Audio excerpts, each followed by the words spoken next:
Hello दोस्तों, स्वागत है आप सभी का अपना चैनल अंकिता दीदी टीचिंग।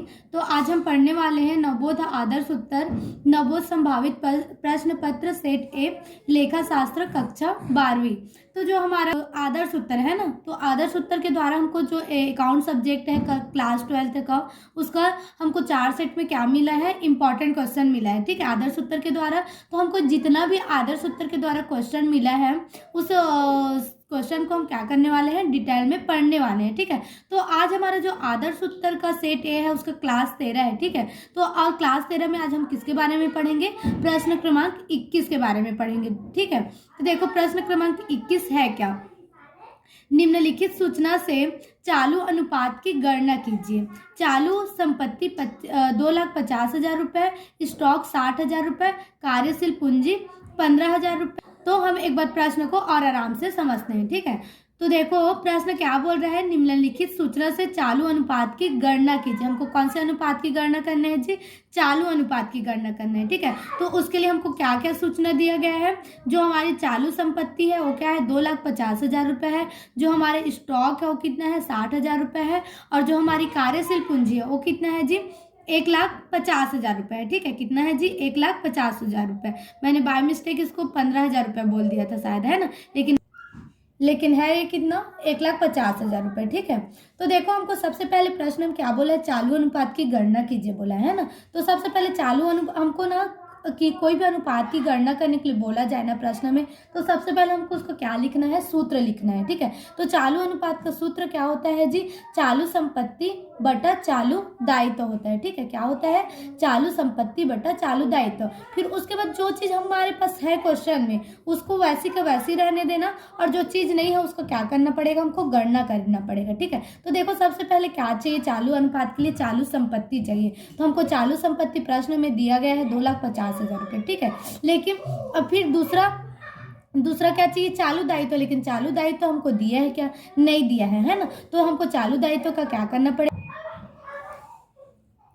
तो हमको चालू दायित्व का क्या करना पड़ेगा, गणना करना पड़ेगा। ठीक है, तो चालू दायित्व निकालने का सूत्र क्या होता है जी, चालू संपत्तियां माइनस कार्यशील पूंजी होता है। ठीक है, तो देखो चालू संपत्ति आपको कितना दिया गया है प्रश्न में, 2,50,000 रुपये। तो आपको कितना आ गया, 2,50,000 रुपये। ठीक है, फिर माइनस कार्यशील पूंजी, तो कार्यशील पूंजी कितना दिया गया है आपको, 1,50,000 रुपये। तो 1,50,000 रुपये आ गए। ठीक है, अब 2,50,000 रुपये में आप 1,50,000 को क्या कर देना, घटा देना। तो कितना आ जाएगा जी, आपका 1,00,000 रुपये आ जाएगा, है ना। तो 1,00,000 रुपये आ गए, मतलब आपका चालू दायित्व तो कितना है जी, 1,00,000 रुपये है ना। अब देखो अब हमको चालू संपत्ति भी प्रश्न में मिल गए हैं और चालू दायित्व भी मिल गया। अब हमको किसकी गणना करनी है, चालू अनुपात की। तो चालू अनुपात का सूत्र क्या होता है, चालू संपत्ति है 2,50,000 रुपये, फिर बटा क्या है, चालू दायित्व कितना है हमारा, 1,00,000 रुपये है। तो 1,00,000 आ गया। ठीक है, अब इसको हल करना, देखो इस 0 से 0 कैंसिल हो जाएगा। ठीक है, हमारे पास बचा क्या, 25/10 बचा। ठीक है, अब इसको क्या कर देना, इससे भाग दे देना जी। ठीक है, 25 को क्या कर देना, 10 से भाग दे देना। तो आपका कितना आ जाएगा, 10 एकम 10, 10 दूनी कितना हो जाएगा, 20 हो जाएगा। ठीक है, 10 दूनी कितना हो जाएगा जी, 20। तो 5 की 5, 2 क्या हो जाएगा, कैंसल हो जाएगा। फिर इसको पॉइंट लेना पड़ेगा, फिर यहाँ क्या आ जाएगा 0। तो 10 पंचे कितना हो जाएगा जी, 50 हो जाएगा। ठीक है, तो हमारा 50 क्या हो गया, कट गया। तो हमारा उत्तर कितना आया, 2.5। तो 2.5 आ गया। ठीक है, अनुपात अब ये तो 10 एकम 10 ही होगा ना भाई, तो कितना आ गया, 1।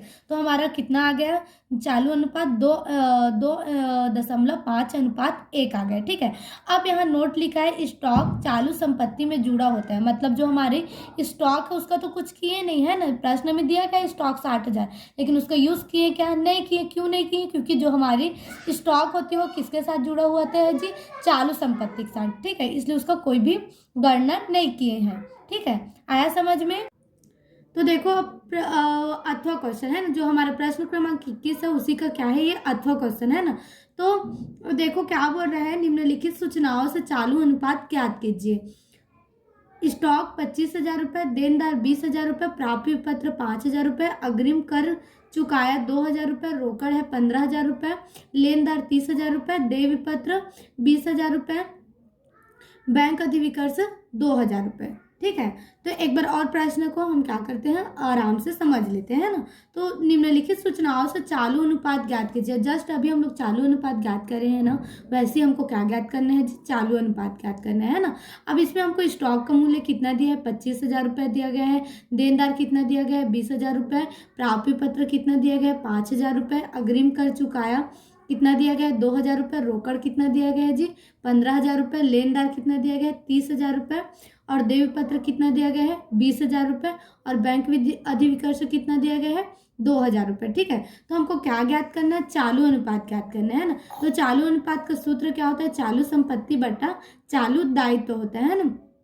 तो देखो अब पिछले क्वेश्चन में हमको क्या दिया गया था, चालू संपत्ति दे दिया था, है ना। लेकिन इसमें चालू संपत्ति दिया है क्या, प्रश्न में नहीं दिया है। तो हमको चालू संपत्ति की क्या करना पड़ेगा, गणना करना पड़ेगा। ठीक है। तो चालू संपत्ति बराबर, अब चालू संपत्ति निकालने के लिए हमको जो स्टॉक होता है, देनदार होता है, प्राप्य पत्र होता है, और जो अग्रिम कर और रोकड़, इन सभी को क्या करना पड़ता है, जोड़ना पड़ता है। ठीक है। तो चालू संपत्ति में स्टॉक क्या आ गया हमारा, पहला स्टॉक है तो स्टॉक कितने, 25,000 रुपये। जो देनदार है उसको भी चालू संपत्ति के लिए लेना पड़ता है, तो 20,000 रुपये, है ना। प्राप्य पत्र कितना है जी आपका, 5,000 रुपये। और अग्रिम कर चुकाया कितना है, 2,000 रुपये। तो 2,000 रुपये आ गया। ठीक है। फिर आपका क्या है, रोकड़। तो रोकड़ कितना दिया गया जी, 15,000। तो ये 15,000 रुपये आ गया। ठीक है। आप इस सभी को जोड़ोगे ना तो कितना आ जाएगा, 67,000 रुपये आएगा। ठीक है। कितना आएगा, तो चालू दायित्व में क्या क्या आएगा, जो लेनदार है, देय पत्र और बैंक अधिविकर्ष से, एक किसके लिए आएगा, चालू दायित्व के लिए आएगा। ठीक है। तो प्रश्न में देखो लेनदार है ना, तो लेनदार कितना दिया जी आपका, 30,000 रुपये। तो 30,000 आ गया। फिर देय पत्र कितना दिया गया आपको प्रश्न में, 20,000 रुपये। तो 20,000 रुपये आ गया। और बैंक अधिविकर्ष कितना दिया गया है, 2,000 रुपये। तो 2,000 रुपये आ गया, है ना। अब 30 और 20 कितना हो जाएगा, 50,000। और 50 और 2 कितना हो जाएगा, 52,000 हो जाएगा। ठीक है। यही हमारा टोटल क्या हो गया, चालू दायित्व। अब हमको ज्ञात क्या करना है, चालू अनुपात, है ना। तो चालू अनुपात का सूत्र क्या होता है, चालू संपत्ति बटा चालू दायित्व। तो चालू संपत्ति कितना निकला हमारा, 67,000 निकला, है ना। तो ये 67,000 आ गया। और जो हमारा दायित्व है वो कितना निकला, 52,000। तो 52,000, तो ये निकल गया हम लोग का चालू दायित्व, है ना। अब क्या निकालना है हमको, चालू अनुपात। तो चालू अनुपात का सूत्र क्या होता है, चालू संपत्ति, है ना। तो चालू संपत्ति कितना है जी, 67,000। तो 67,000 आ गया। और चालू दायित्व नीचे में क्या है, चालू दायित्व। तो चालू दायित्व कितना है, 52,000। तो 52,000 आ गया, है ना। अब देखो ये तीनों जीरो से ये तीनों जीरो क्या हो जाएगा, कैंसिल हो जाएगा।